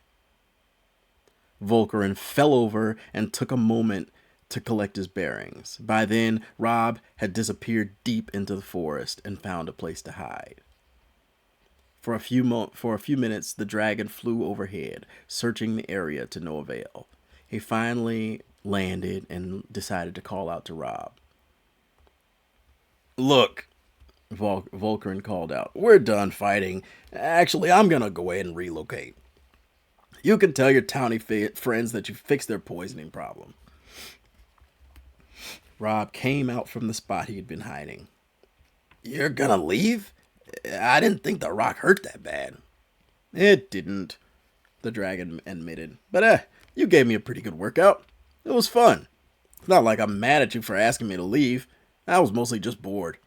It's always fun to play with Annabella's friends. How'd you know I knew Annabella? Wait, were you screwing around? I thought you were gonna kill me. I need a new pair of pants, Rob complained. You did say you didn't really know how this magic power of yours works yet, Volcarin chuckled. You probably ought to work on that before you get into a real fight. Rob sat down and put his head in his hands. Jeez, man, I thought this was a real fight. I'm still freaking out. What's it gonna be like when...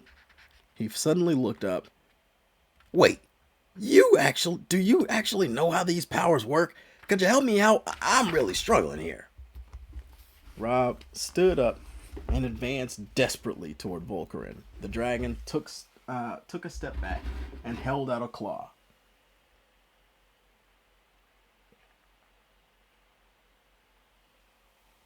Whoa, whoa, whoa! Hang on there, cowboy. I don't know all that much about your powers, other than you have them. By the way I understand, it's tied to your intention. That's about all I know. Rob advanced another step while looking at his hands. Everybody keeps saying that, but it doesn't seem to work all that easily. It's not like I could just magic anything I want into existence. All I seem to do is get myself into trouble. Yeah, you do, Volcarin joked. I wouldn't put anything past Annabella. That girl seems like she could do anything. The dragon shook when he spoke her name. But I think it's more to do with things you can actually understand, like you're picking up a rock. You knew that it would take a stone much larger than anything you yourself could pick up to slow me down, so when you raised your hands, the universe responded and lifted a stone for you. If you want to see it again, come punch this tree. Volcarin tapped a tree on its side. Rob cautiously approached it, looked down at his hands again, and then gave the tree a good solid whack. Oof! Ow! Ow! Ow! Rob held his hand and did a little pain dance around in circles. Volcarin laughed out loud. Okay, now I want you to try again, but this time, imagine you have a real need for this tree to come down. Maybe you need a new door for your house or a place to sit.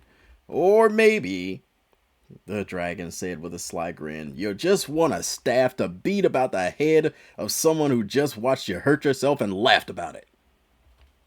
You know, I'm gonna do that last one, Rob said, looking with a side eye. Oh, I know. You really need that staff. You need it, and that tree has it. The only way you're gonna get it is if you knock this tree down with your fist. One clean punch, that's all you need. Punch right through it, and it'll fall, and you can get your staff. Rob looked quite skeptical, but lined himself up with the tree again. He imagined chasing the black entity around with his new staff and bopping him on the head. He imagined walking with it and explaining to his store manager why and how he had it. He remembered being a young boy when everything was possible. Everything was possible. Where'd it go? And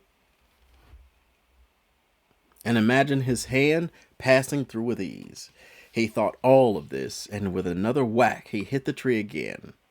A second later, he was dancing around again, shaking the pain off his knuckles and cursing to the heavens. What happened? Volcarin asked. I did what you said, and it didn't budge. Rubbing both his hands against his side in pain. This thing works whenever it wants to. It works, V responded, whenever you want it to. Bull! I wanted it to work right then. It didn't do anything. This is gonna swell up like crazy tomorrow. I just know it, Rob complained. Okay, let's try this a little differently. Look at me. I want you to do the next thing I ask you to do without thinking about it, okay? Don't think, just do it. Rob nodded suspiciously. Volcarin demanded with quickly spoken words. Wrap your hands around the base of this tree. Rip it right out of the ground. Right now. Don't think, just pull it out. Roots and all. Rob tightened his grip and pulled on the tree all at once. And all at once it just tore right out of the ground with a horrendous crunch of dirt and branches.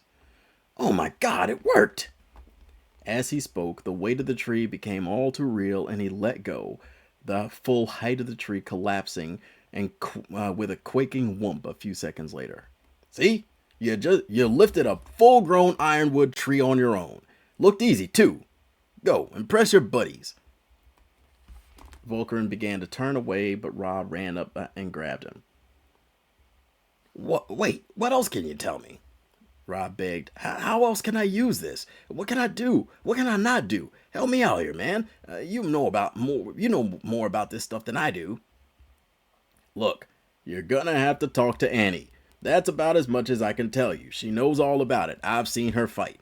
If she gave you those powers, which it looks like she did, you could probably do just about anything you can dream up. How'd you know she gave me these powers? Rob asked. Intention magic is some of the oldest and rarest forms of magic. As long as I've been alive, she's been the only one who has any real control over it. The enormous black creature turned around impatiently and sat down. I'll tell you this one quick thing, then I gotta get out of here. Rob nodded. Magic users have always been hard to find. Usually it's just a single fanatic studying old dead languages for the slightest inkling of a connection to something occult. Most texts were destroyed so long ago nobody believes they ever existed in the first place. I've seen humans spend their whole life learning the balance between natural world and the spiritual world just so they can barely make a coin shake on the end of a string. Magic was hardly a favorable profession even in its heyday. I never knew there were magic users before, or that magic had a heyday. Rob marveled. Oh, it did. I mean, I'm too young to have been around for that age, but I've heard it was pretty amazing. The dragon relaxed more and leaned on his side like he did on the cave. But even back then, Annabella's powers would have seemed like something out of this world. There's nothing like intention magic. It requires a connection to the universe nobody alive understands, other than her. The way I was told, you'd have to study for a lifetime just to understand that connection, and another lifetime actually figuring out what you can do with it. I don't know how she managed it, honestly. And it's not like, and that's not even considering that all you're getting for your efforts is a target on your back. Every government empowered obsessed kook is going to come after you. If I were you, I wouldn't be trying to understand those powers. I'd be begging her to take them away from me. I don't think that's an option, Rob confessed. But wait, if this thing requires this huge connection and all this studying, how'd she give these powers to me? I haven't studied a thing. As far as I know, she didn't really do anything. One minute she's patting me on the back, talking about how people are always planning something bad, and the next she's shoving me through a portal telling me to get rid of some bad guys. Have I always had this magic in me? Or did she do something? Why does this work for me and not anybody else? Why do my powers not work like hers? How do I control... All great questions that I'm sure will have amazing and satisfying answers once you catch up with Annabella. The dragon stated and standing back up. I've got to go. I don't want one of your human buddies hiking up here and finding us talking. It'll send your kind chasing after me and trying to take me apart to see what human ailments my blood might cure. Spoiler alert, the answer is none. But that won't stop them trying to rip me apart to figure that out for themselves.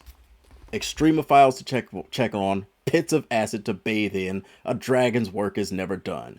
You go get your reward and enjoy your life. Okay. Thank you for stopping by. Wait, where are you moving to? How can I get in contact with you if I don't have Lance to portal me wherever you are? Love you. I doubt you'll need to find me, but just look for an area that looks completely uninhabitable by humans, and there's a chance you'll find me, Volkern said while turning away and opening his giant wings. If you can't think of anything else, you can always call out to me by name. I'll hear you. Hey, Annabella said that too, Rob called out as Volkern swooped deftly into the air. Why can you all hear me if I call out to you? It's all intention, the dragon called back as he flew off. If you mean for us to hear you, then we'll hear you.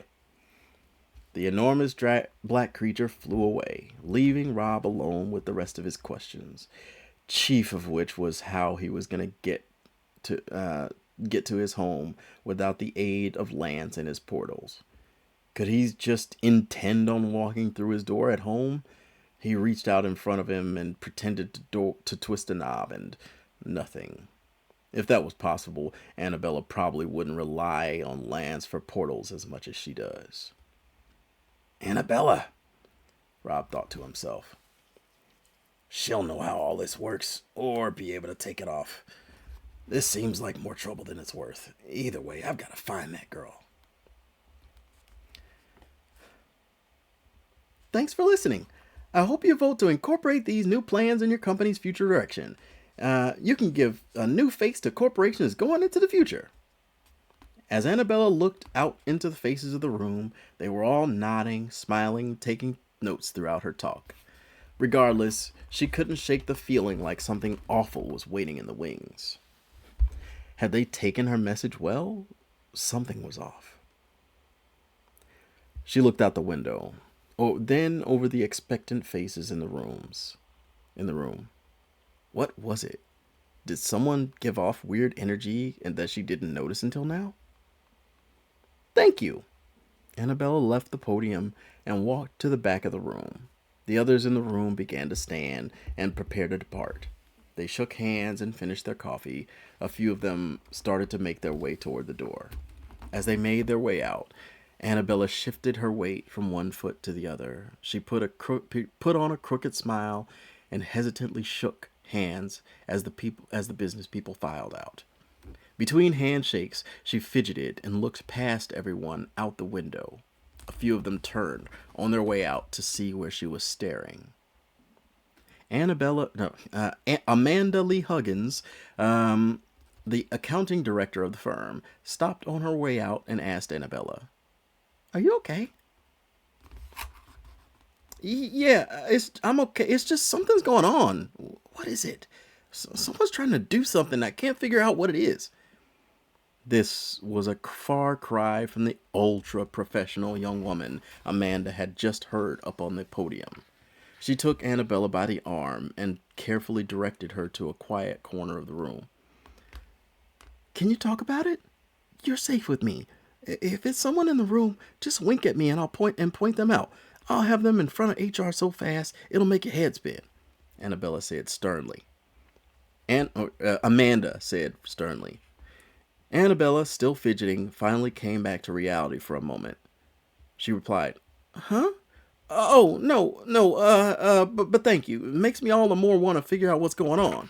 No, there's someone outside this room, and they want to do something. I just can't tell what." Okay, but my offer stands. I'm not afraid to crack some skulls if I need to. People think they can just get away with anything these days. I'm always around if you need to show someone what they can't. Thanks. What was your name again? Annabella asked, still staring into the middle distance. Amanda. I head up the accounting department. I've been here longer than half the people here, Amanda said. Amanda. Annabella suddenly stood up much straighter, with a very serious look on her face towards the window. Yes? I know what's going on, she said, stone grim. I'm going to need you to get everyone back in here. What's going on? Just, can you get them back in here? Annabella relaxed a little bit and looked at Amanda right in the eye. Like as fast as you can. Tell them I forgot something important. Or make up something, please. The master scrambled toward the window and looked outside for a moment before drawing the curtain closed. Amanda said nothing but turned on her heels and walked out of the room. A few people were milling around in the waiting area, and one or two were in the hall waiting on the elevator. She calmly announced, "Hey guys! Annabella says there's one more thing she forgot to mention while she had everybody here. Can you all just pop in and see what she needs quickly, and we'll have you on your way?" A few of the board members grumbled, but they ambled their way back into the meeting room. Once the last of them entered, Annabella quickly closed the door and ran back up to the front of the room. Hey, so, we're gonna do a fun little team building exercise where you guys hop under the table and think of a number and I'll, guess it. Won't that be fun? Clark Martin, manager of acquisitions and marketing, piped up. Excuse me, I have a meeting to attend at... He was going to say that he needed to meet an important client at 3 p.m. and couldn't afford to be late. This was a lie. He was trying to leave early to visit a young co-ed that he befriended and wanted to see if there was something more there. He, however, was interrupted by Annabella giving him a severe tone and look, almost like she knew what he really intended. Your friend can wait. Get under the table. Annabella pointed at him with a grave expression. He got under the table, and Annabella and James followed suit. The CEO following along with the game was enough to get the rest of the board to take part. They clumsily climbed between the chairs and sat on the floor. Once they were all sat down, Annabella began to speak again. Okie doke, you crazy kids think of a number, and you can look across the table and mouth it to each other, and I'll guess it. Just take the next, say, 15 seconds and talk it out. But don't let me hear. It's business related, I promise. I'll tell you why when we're done. Annabella looked panicked, but no one saw because they were under the tables talking to each other about the insanity of this situation. James was the only one looking calm. He knew that there had to have been some kind of danger. That demonic creature was proof enough that something was going on, and it wasn't all to do with business. Annabella hurriedly pointed to different sections of the room. Each time she pointed, that corner of the room would brighten in a shade of blue for a moment, then fade. She did this for the entire room, then started to cover the tables. Henrietta Richardson, managing legal director and head of intellectual property, stood up. Annabella had intended to tell her to get back under the table. She had intended to say anything to protect this woman, but it was too late. Instead, she pointed at Henrietta, and a line of blue energy emitted from her fingers and hit the woman, covering her body in blue light for just a second. What was that? With a brief blue flash, the entire meeting room was rocked by an enormous explosion. The board members, save for Henrietta,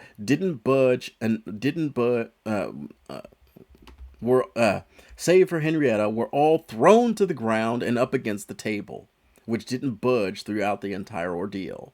The windows shattered, sending glass flying throughout the entire room, which bounced harmlessly against the legal manager's skin and around the tables. The heavy office loungers flew around the room like lottery balls, and the solid wood podium smashed against the back wall, which glowed blue for a brief moment, then faded. The board members felt almost weightless as their boardroom tumbled down to the next floor and settled in an empty waiting room. After the room settled down, the members of the board began to shake themselves off and look around. The room was completely trashed, and yet surprisingly preserved. The board members, one by one, began to rise from under the tables. Ho Ming, the HR director, was the first to speak up. Okay, seriously, what was that? Your building was bombed. It looks like James had the foresight to have this room reinforced, which I say is a good plan on him, Annabella lied. What?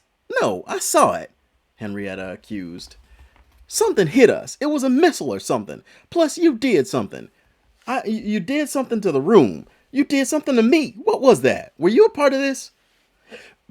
What? I didn't do anything. You guys just lived through a traumatic experience. You just got hit by a missile. You probably need to go to a hospital. Annabella tried desperately to get their minds off her. I don't need a hospital. I need an explanation. I saw that glass coming right at me, and I didn't get a scratch. You gonna tell me he had me reinforced too? Henrietta looked sarcastically at James. Good job, James. Clark spoke up next, dusting himself off. Yeah, honestly, I'm fine. Thanks to whatever you did with those tables. I'm pretty sure I'm the one who ordered these tables. They're solid, but not that solid. Whatever you did, looks like you did too good of a job. How did you know that missile was coming? Ho Ming asked. And how did you know we'd be okay in this room? Even if James did have it reinforced, how would you have heard about it? Soon the entire room was rowdy with questions and accusations flying around, all about how and why Annabella did what she obviously did. Henrietta was the strongest voice, having seen exactly what Annabella did with her own eyes. They probably missed they probably missed by just enough that you guys survived. Annabella strained. And knocked the entire room into the next floor. We'd be dead and you know it. Henrietta fired back, looking expectantly at Annabella. Now what's really going on? Look, Annabella shouted. I just don't like watching people get killed. The room fell silent. Every eye was on Annabella. Her stern gaze was like staring into the secrets of eternity. You wouldn't understand, but I felt that something was coming. So I wanted to. Someone wanted to. I felt that something was coming. Someone wanted to do you guys a whole lot of harm, and I wouldn't let that happen. So I protected you. But how? Chimed in Corey Bernanke, IT director. I felt that collision in my bones. I'm pretty sure people a mile away felt that collision. This is going to be on the news for weeks. We should be dead. How are we not dead? Are we dead? Oh, now you're just being silly. You're not dead, but it might be a good idea to make the people who came after you think you are. You might want to lie low for a while and stay out of the news, Annabella warned. You do know that's impossible, don't you? James finally spoke up, finding his voice amidst the chaos. The entire board of one of the most powerful companies the world over is bombed in their own building. They go missing with no bodies to be found. And what? We go into hiding? What will our families do? Do we take them with us? No way to do that without arousing suspicion. Do we leave them behind? Good luck getting us to go with that plan. I'd rather let me be taken out by the missile. Okay, I get your point. Please don't get in front of please don't get in front of the cameras. If you can't avoid them, just don't mention me. And just repeat the thing about your genius CEO reinforcing the room you were in. Annabella begged. The group grumbled, but mostly seemed in agreement until Henrietta spoke again. But wait, what did you do to me back there? Did I do something to you?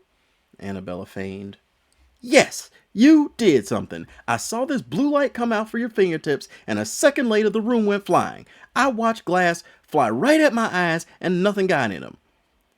I watched desks fly around while I stood still. She slammed her fist on a wall, creating a crack. What was that? Annabella held her hand up to her head. That, she hung her head and began to walk over to Henrietta, was a shield that I used to protect you from the blast. Had you stayed under the table like I said, I wouldn't have had to do anything to you. Speaking of which, I'm going to have to take that back now. Annabella walked over and touched Henrietta on the small of her back. A small blue glow appeared both on her hand and Henrietta's back, then only on her hand, then disappeared completely. Look, I came to you as a consultant. That hasn't changed, but there's nothing new or different about our relationship here. Let's just pretend the last 5 minutes didn't happen. We ended our meeting and nothing happened. You learned about the bombing after you had already gotten home. That nobody of a consultant gave you some new ideas about the direction of your business, and the unfortunate bombing of your building was simply the act of a desperate terrorist who couldn't even figure out your schedule properly. Hey, yeah, that could work, James exclaimed. We all left, went home or to lunch or something. We didn't hear about the building until later today. That doesn't help there being somebody here after our necks, Henrietta exclaimed. Look, I for one am glad Miss Annabella was here to save us today. But what about tomorrow? What about when we're all separated and somebody tries to do something to us? She looked directly at Annabella. What happens then? You gonna zip around saving us all one by one? The group started to murmur, and then Clark spoke up. Hey, wait, didn't you just say missile? Like, isn't that a government thing? I mean, gangsters and hitmen have rockets, am I right? I mean, we can quibble about definitions, but nobody heard a helicopter or anything, right? Our security would have swept the surrounding buildings for threats. I'm pretty sure they would have alerted us to someone carrying a freaking rocket launcher. Doesn't that mean whatever came at us was self-guided? It had to have come from too far away for security to catch it. I think Henrietta's right. We gotta stick together. You have to protect us. Annabella looked drained. She dramatically slumped her hand across her face and moaned. Okay, fine. I'll take you guys somewhere safe, but I have to set some ground rules. The place I'm taking you to is a museum, so don't touch anything. Don't reach out to anyone. You don't know who is a part of this or not yet. And there's people who want you dead for all they know you are. They obviously had a plan in place once they succeeded in killing you. Let's just see what that was and figure out how to stop it. The group looked vaguely satisfied with this plan and gathered in front of their new hero. Annabella turned around and whispered, Lance. The entire group gasped when his head popped out of midair with a cheerful, Good day, Annie. His cheerful tone diminished slightly when he looked around the room and uttered, Oh dear, what happened here? Tell you later. For now, can you get these folks to the museum? We gotta keep them safe. Really? But you said, Lance whispered, but stopped when he looked around to the faces of the room. Of course. Lance disappeared, and a second later, another doorway opened. Rob walked around the town. The fight had left him battered and bruised, covered in mud, blood, and dirt, his clothing burned and shredded from the dragon's attacks, barely hung off his body as he limped through the forest down the mountain. Oh yeah, probably should check in his cave in case there's something there that he forgot, so I can get it to him. Rob had a pained expression. I have to. No more dragon means no more poison breath keeping people away from this area. Rob trudged toward the cave and walked through the trees, marveling at the beauty of nature. He decided he could understand Volcarin's reluctance to leave this place. He really is a decent dragon, he thought to himself. He dragged himself, slumped over, and into the opening of the cave, where he and Volcarin had gone out, but straightened up when he heard voices inside. He shuddered as he snuck in, looked up and around the walls in a cold sweat. He stayed close to the walls and behind rocks in the cave as he explored further in. The closer he got, the more he trembled. His hair stood on end, and his gut screamed at him to turn and run away. He leaned in further, though, as he could swear he had heard these voices before. Oh, there's been something living here before, said a female voice deeper inside the cave. You just watch. We're gonna find a print or claw marks or something. Then we'll bust this thing wide open. Rob grew more concerned as he hadn't had a chance to look through yet. And now these people might be disturbing the previous home of his new friend. He got closer and peered around the corner into the alcove where he had seen Volcarin for the first time. The place was big and empty. The sour scent of his breath was all but gone, and the only thing left were these three adventurers making a mess. Rob wished that he could magic them out of the cave.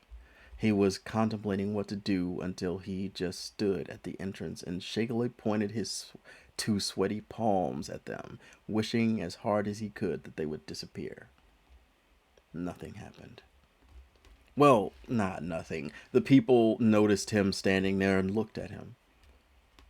Oh, hey, wow, I didn't notice there was anybody there. Rob put his hands down, slightly embarrassed. He pressed into the room, ready to tell the people to get out. Do these people look familiar? Where have I seen them before? Hey, are you okay? Holy, what happened to you? Do you need some help? The young dark-haired person asked. Oh, no, I'm fine. What are you folks up to? A woman piped up. We're looking for some treasure or some sign of a beast in here. We think something's been living in here. Straight to the point, are you? Rob said. Well, anyway, I can tell you nothing lives here in this cave. They have they have to have been here, been from somewhere. Were they in Demingfield? Were they customers? I could swear I've seen them in my store, but I haven't been in there much lately. How do you know? The woman demanded. Lilith, stop being rude. The man said, I'm sorry. Let us introduce ourselves. I'm Brady. Our outspoken friend here is Lilith, and this is Sam. We found a legend that there might be something big living here and decided to and just had to come check it out. It certainly looks interesting, doesn't it? I'm Rob, Rob admitted. It does look interesting in here, but it's also super creepy, isn't it? I can't be the only one feeling that. There it is. It doesn't seem like there's anything here but rocks and the feeling that we're being watched by something horrible. Rob, have we met? Brady inquired. What happened to you? You look like you've been in a catastrophe, Brady asked, suddenly looking around uncomfortably. I got mauled by a bear, Rob lied. You guys got to get out of here in case it followed me. I barely got away from it. The person Brady had called Sam cautiously approached Rob. Were you also in a fire? Your clothes are all burned up too. What the heck were you doing? Oh, yeah, there was a forest fire, you see, and I was saving the bear cubs from a fire when the mama bear came and attacked me. I barely got out alive. A forest fire? Sam could see through the obvious lie, but the cave was indeed quite creepy, and Sam felt goosebumps all over. Where? Is it still going? Oh, it went out. Yeah, it burned into a rocky pasture and went out. Look, there's a town at the bottom of this mountain. I'm sure they have a hotel where you guys can stay. It's not safe around here. Come back in the morning, Rob said. I am tired, Sam admitted. This cave isn't going anywhere. Not like we found anything in here anyway. Lilith, you coming? No, what about the treasures? What if there's something here? I bet he's just hoarding it for himself, Lilith complained. You feel that? Brady said. You can't feel that, Brady asked as he peered around the bare cave walls. Something is in this cave, and if my gut is telling me the truth, it's something horrible. I don't know about you, but I certainly don't feel like finding out what it is. I don't feel anything, Lilith lied, ignoring the sinking feeling. I think you're just being a coward, and You! Brady lunged forward to within a few inches of Lilith and stared her eye to eye with a long pause. Used to be nice. His stone gaze made her shrink down, and suddenly the cave was quite a lot larger and darker. Look, Sam said. As it stands, you're 0 for 2 in the Finding Magical Places department. If we hang around here, we're probably going to get killed. The other place was a dud, too. I wouldn't go around shouting orders if I were you. I'm tired, Brady tired, and we should get this guy to a hospital. You want to stay out here in the dark to get ravaged by some wild animal? You have at it. We're leaving. The party started to leave, with one of its members sulking, and Rob hung back as they walked out of the exit of the cave. Caught all that, did you? Rob said to the middle distance. Quite the ragtag bunch they are, said a million shrieking voices echoing deep in Rob's mind. How did you know I was here? I think the bigger question is, how long have you been here? I could have used help in that fight. I almost got killed. And yet, here you stand. A smooth black tentacle curled down from the ceiling above Rob, followed by many more in a cascade of shiny, silky black waves. A moment later, the pair of glinting blue-white eyes pierced into Rob from above.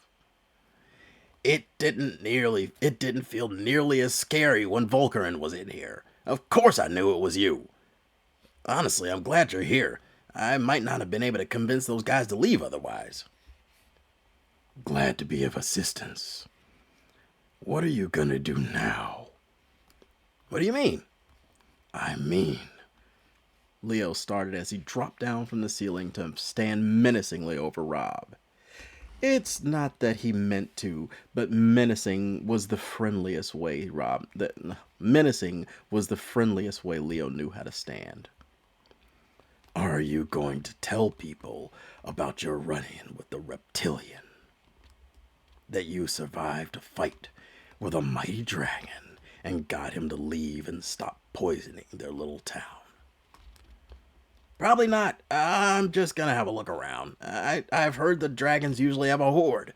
If Volkrin has some treasure lying around here, I should probably get it to him. Leo sat down, still towering over Rob. With Volkrin, you're probably more likely to find a treasure trove of extremophiles living in a pit of liquid sulfur than any gold or jewelry. Well, Rob hesitated. Either way, I think Annabella's right. Might not be the best idea to alert these people to the existence of all you types. Doesn't seem like there's a lot of good ways for that to go. Rob responded. What are you gonna tell the townspeople?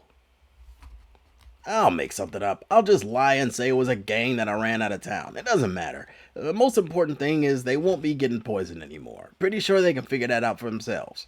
More importantly, where have you been? I nearly got killed. Were you just watching? I called out to you. I called out to everybody and nobody came. I was with Annabella, but I started coming here as soon as I heard you. I got here just before your adventurer friends. None of us have gotten hold of Lance in the last little while. Venus is far away. It's not like we could just pop in on him and see what's up. You're right. You're right, said a familiar voice suddenly echoing through the cave. A head popped up beside Rob, causing him to jump with a mild shriek. Once he regained his composure, he saw the full figure of Lance standing in front of him. I was a bit busy, but I hoped that you'd live through your encounter with Volkrin. Would you like teleportation out of here? Lance said. Yeah, Rob answered. I'm supposed to check in with the town down there, but I can get back to them tomorrow or something. I met some people in the cave here, and they seemed a bit off to me. Like they're looking for something, and I don't want to run into them again. Understandable.